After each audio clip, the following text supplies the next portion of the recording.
नकारात्मक चिंतन करते करते वो अंतिम अवस्था में पहुंच जाता है। हर समय भयभीत रहता है, हर समय कामना कल्पना उसको जला।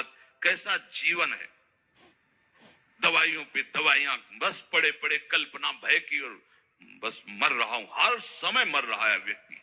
देखो मानसिक, हाय मुझे कोई बचा ले, मैं बहुत परेशान हूं, घबराहट पैदा हो रही है। केवल मान, ये जानते क्यों हुआ है? क्योंकि खूब मनमानी भोगों का चिंतन, भोगों की क्रियाएं, तो वही मन तुम्हें कहां पहुंचा दिया। सावधान हो जाइए। ये जो रोज सत्संग मिल रहा है, हाई डोज है, अगर इसको आप पचा गए तो कोई भी ताप तुम्हें स्पर्श नहीं कर सकता, न दैहिक न दैविक न भौतिक।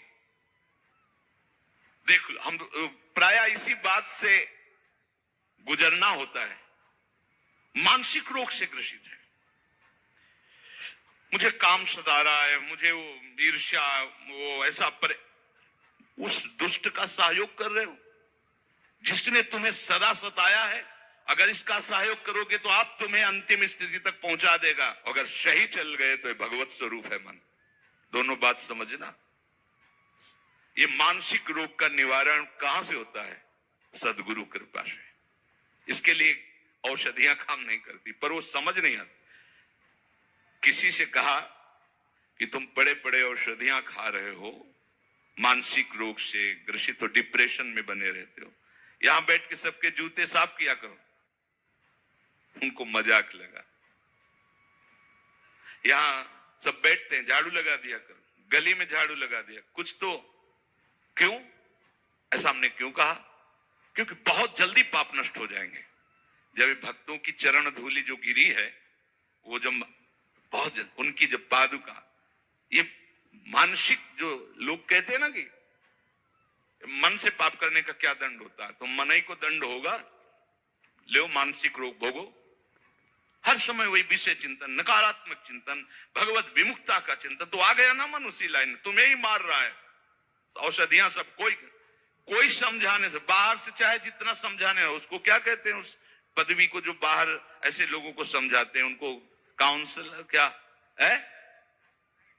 हाँ जो भी भाई, हमें तो अंग्रेजी ज्यादा आती नहीं, वही ऐसे। तो अब वो क्या समझाएंगे? बातें ही तो समझाएंगे। पावर कहां से मिलेगा? औषधि से नहीं, भगवत नाम से। अगर तुम्हारा मन बेपरवाह होकर नाचने न लगे तो बताना, मृत्यु का भय, लोक का भय, सब भय नष्ट हो जाएंगे। अभयद भुज दंड मूल पीन अंश सानुकूल।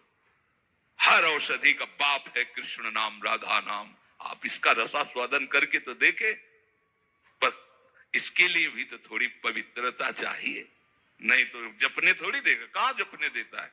क्लेश पर क्लेश। और शारीरिक रोग कहना ही क्या है, तो सबके शरीर रोग से ग्रसित हो रहे हैं। हम पाप नहीं करते तो भजन करने की आवश्यकता क्या है? ये पाप है। भजन के लिए जन्म मिला, भजन नहीं किया ना, तो जिस मन और तन से तुमने भोगों को भोगा, उनका चिंतन, उनकी क्रिया की, उन्हीं को रोग से ग्रसित करके उन्हीं की आसक्ति तुम्हें जलाएगी और दुर्गति करेगी। देखो ना,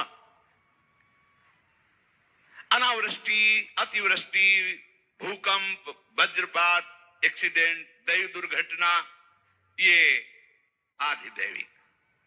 और दूसरे मनुष्य, भूत, प्रेत, प्राणी, राक्षस, कीड़ा मकुड़ा, सांप बिच्छू, इनके द्वारा ये आदि भौतिक। इन तीन दुखों से कोई बच नहीं सकता। अगर बचना है तो भगवान की शरण लेना ही होगा। भजन क्यों करें? इसलिए करो, भजन करना ही होगा। हमने एक काफी धनी आदमी से मिले, जब भ्रमण करते थे, कई गाड़ियां उनके साथ, एकदम बाबूजी रो पड़े।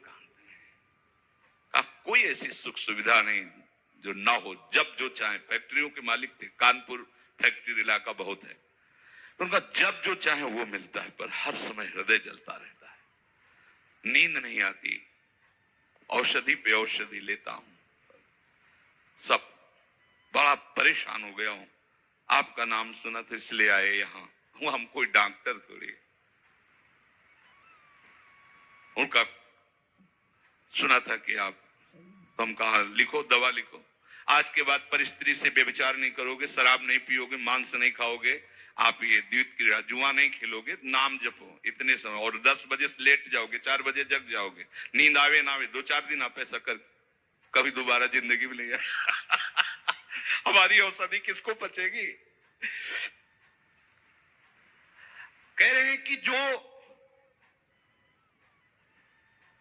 परिग्रह मात्र को विष समझकर त्याग देता है, परिग्रह जो भोग अच्छा लगता है उसको समीप रखने की इच्छा होती है,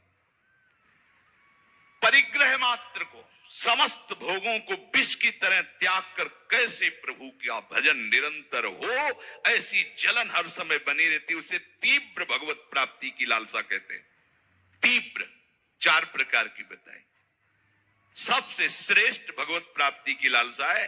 कोई धर्म कर्म भोग सामग्री व्यक्ति मित्र किसी से मिलने की इच्छा नहीं, अब और कुछ करने की इच्छा नहीं, अब और कुछ भोगने की इच्छा नहीं, निरंतर भजन में डूबना। हम भगवत प्राप्ति की इच्छा नहीं कह रहे, निरंतर भजन में डूबना हमारा केवल लक्ष्य, हर समय प्रभु से जुड़े रहना। प्रभु वो शरीर की चेष्टा, मन की चेष्टा, बुद्धि की, सबसे